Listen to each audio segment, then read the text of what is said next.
In PE, the game sense model is designed to have a curriculum structure for the grouping of games and sports into units of work and a pedagogical approach that emphasises technical, tactical and strategic skills. Also, due to the well-designed small-sided games and the structured pedagogy, we can also emphasise affective and social skills such as enjoyment, teamwork, sportsmanship and leadership. Now, it's important to note that the pedagogy can also be used for coaching any sport. I use this same pedagogy within coach development courses and with coaches. This is particularly useful if schools are still using a single sport curriculum, for example, basketball, football, tennis, or cricket units, or they simply don't want to change to a thematic approach. So in the model, you would simply be replacing the game categories with the specific sports. The rest of the model and the methods remain the same. However, I'm not sure why schools wouldn't want to change to a thematic curriculum with all the benefits of skill transfer, differentiation, and affective emphases, but I also understand that the pressures and resistance to change, for example, from school leaders or parents, can be really challenging. Still, that's another story. And I've actually seen these challenges firsthand, either through my own experiences as a head of department or working with many schools on curriculum development. However, it should be challenged and addressed as the advantages of a thematic curriculum are widely known. So let's take a look at the curriculum or content side of the model. Firstly, generic games are organised into tactical game categories. Now, we call them generic in that they are not designed for a specific sport practice, but rather skill development that can be applied to a variety of games or sports within that category.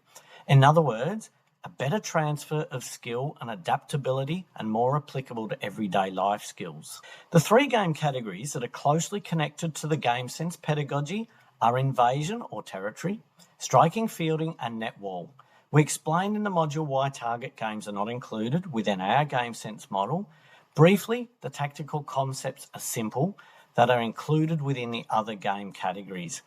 And I'm certainly not saying that target games are not included within a full year curriculum. In fact, I've seen them work really well in some schools. Remember too that games and sports make up about 50 to 60% of a school's PE curriculum. And that is the part where the game sense model is applied.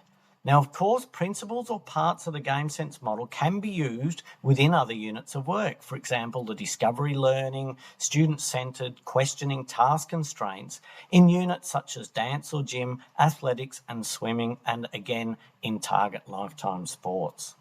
So the central part of the curriculum or content are the designer small-sided games.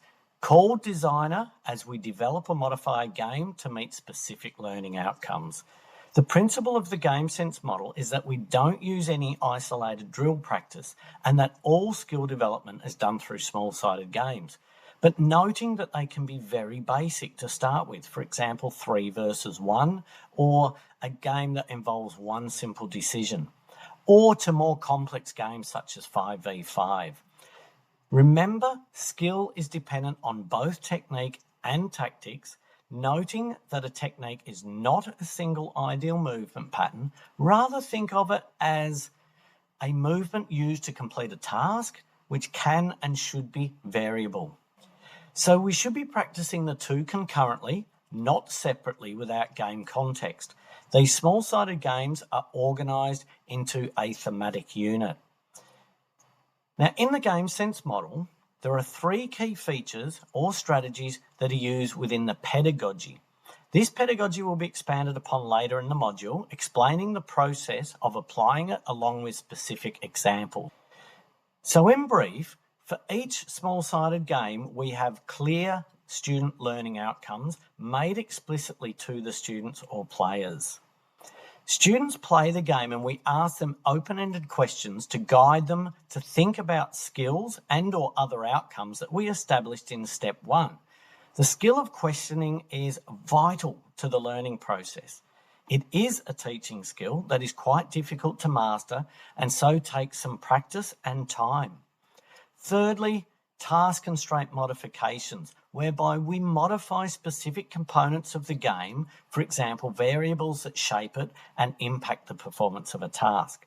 For example, the size of the court will impact the amount of movement and also the speed of decisions.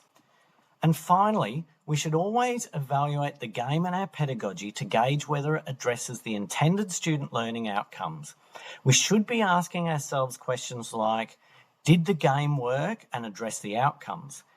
Did we see improvements in the students? What were examples of these improvements? Was our pedagogy suitable? For example, did we ask a lot of open-ended questions? Was there good student engagement? And finally, what did the students think? So hopefully now you're really starting to understand the game sense model and embrace the concepts within it. Very shortly, we'll be looking at the pedagogy in more depth, and there'll be another video and some more information on that.